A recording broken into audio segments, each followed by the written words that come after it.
Hello everyone, welcome back to the channel. As you can see, oh, don't hide my face, great. As you can see behind me, that's the new engine. That's the one that was in the engine bay, and that's the car.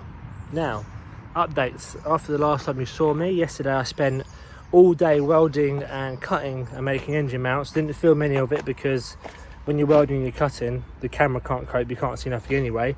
So that would have been completely pointless.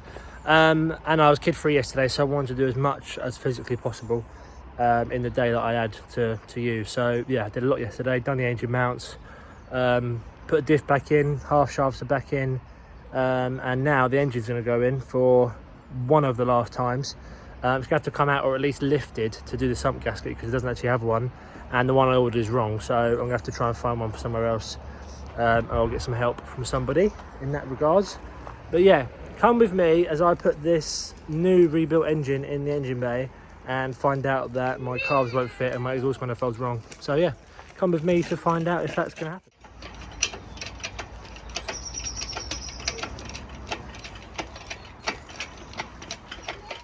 Well, as you can see, the engine is in, and I've encountered a large problem / setback.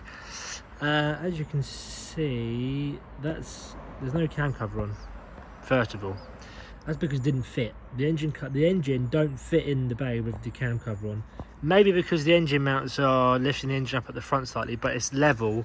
The gearbox is dead straight with the rear axle, so I don't really want to lower the front engine mounts to bring the engine down so I can fit the cover on. So the only real logical plan is to cut this bit of the bulkhead out. And also we have another problem in that manifold. It's very, very tight on there. You can see that mark where the inlet manifold has been touching it. You can put it on, but you ain't putting a carb on there, so that's also going to have to come out. So it needs to go up, along and down and join the other side. So yes, all of this could have been avoided if I went for a Pinto or a crossflow engine, but I've made it more difficult for myself and gone for a Zetec. But yeah, the idea of it driving in April is slowly fading away. With now this amount of work that I've got to do to chop that bulkhead up, it's not going to be a simple 5-minute job, I'm afraid. So unlikely for April, but we live in hope, and who knows, I might pull out the bag. But yes, the diff is in, the engine is in, albeit it's going to have to come out again to get cut up, but it is in, it does fit. The gearbox and the clutch are correct. So yeah, I've got somewhere today, but it's a bit of a bummer really when you're thinking the engine mounts are going to be the last thing you've got to do, the engine can stay in the engine bay. But no, she's got to come back out, cut the car up and go back in again. Beautiful. So obviously I've got a cut. So that's where the bulkhead is now. I've got a cut above that, and the problem is there's brake lines, wiring, well, all this is, I don't know what any of this does anyway, it could all be scrap.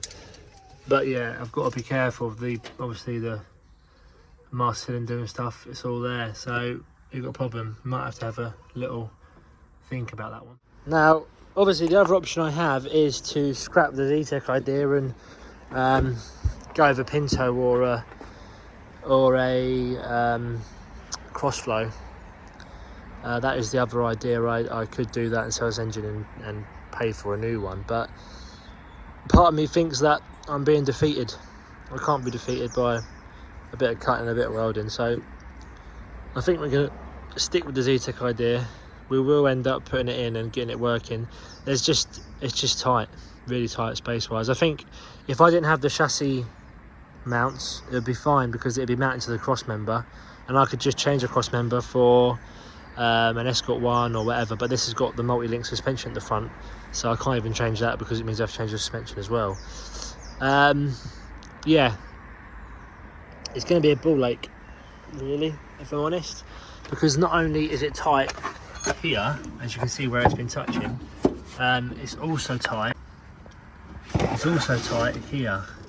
Now that's all the space I've got, and I've got a water outlet here that I've got to get round and above this exhaust, so it could be that gets a little bit of a tickle with the hammer so I can get the water inlet on, the outlet or the inlet, whatever it is, on.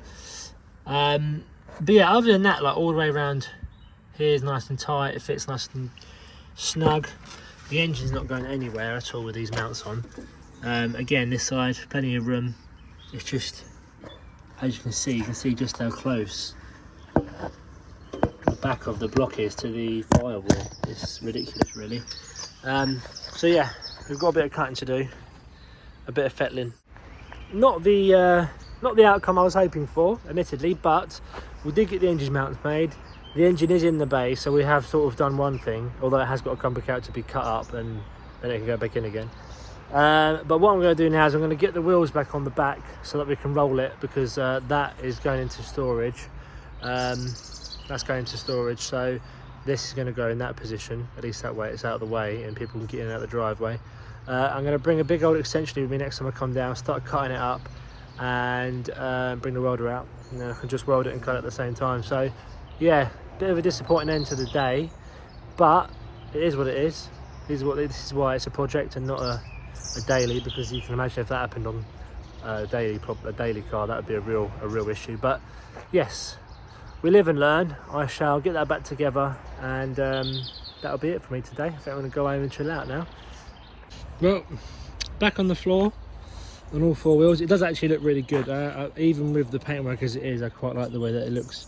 Obviously now the engine's in there, this is actually resting on the tyre, so obviously the wheels are too wide realistically, and we need some thinner tyres, so that's not a real problem. The real problem is that, but in a way I've got to look at it as I managed to get the engine in the bay, the engine mounts are sorted. It's just the one setback that I didn't need really, but at least I know the sump works, the clutch works, the engine mounts work, the engine's actually going to fit in there with a bit more fettling, and it's going to look pretty good as well. But yeah, it's just a setback I didn't really need. Again, the rear tyres are actually on the inner arches as well, so the rear wheels are the right width, but they're just the tyres are too thick and too wide. But yeah, it does look good, even in its current state, so I'm quite happy with the way it looks, even though it is completely proper rat look, different colours, different colour wings. I think, to be fair, once it's driving, I'm going to leave it like that for a little while, and then I'll speak to DNR Customs about getting it painted, because also I would like it to stay that maroon colour that is on the car already, because I think that's quite cool. But that's all that's miles away yet. I need to get that in properly and that running, and it just driven around the yard, just so I know it actually works, and then I can start focusing on other bits. But yeah, next time you'll probably see me up here. It probably won't be next weekend. I'm going to give it a break because it stressed me out a little bit today, this did, but we got there in the end. Trying to put the engine in and make the gearbox up on my own was hard work, but I did get there. I cut myself a few times on these, swore a few times, but yeah, the engine is in, it's covered up now so it doesn't go rusty. But yeah, once again I thank you for watching. Hopefully you've enjoyed. I know it's only been a short video, but I hope you've enjoyed it. I need to get a tripod back because I can't film at the same time as putting an engine in, so if I had the tripod I'll be able to just do a time lapse, but I need to find the tripod or buy a new one and use that, because doing it on my own is hard work. Like I say, with the welding I wouldn't have been able to film and weld at the same time, so it's just one of those things. Also, that is my new daily. Got rid of the Audi because various reasons. It was diesel and I was only doing 8 minutes to work. The DPF was just getting blocked up, so that's petrol, ULEZ compliant as well, and DSG, so it's a bit more of a fun daily in a way, because it's 2 litre turbo and it's sort of 250-ish brake, I would have thought. I don't know, it's been mapped apparently, but I'm not too sure about that. But yes, you'll see more of that on the channel at some point. But yeah, for now, thank you for watching another episode of the 1-to-D build. Plenty more of this to come. Obviously the episodes are going to be sort of scattered around because I'm working next weekend at work, so I won't be able to come down here and do anything then. But the weekend after I'll be here and cutting bits up most probably, and taking the engine out, and more work. But yes, hopefully you enjoyed. Stay tuned to see that thing doing some mean burnouts now. It's got his world of diff in it, and I'll see you in the next one.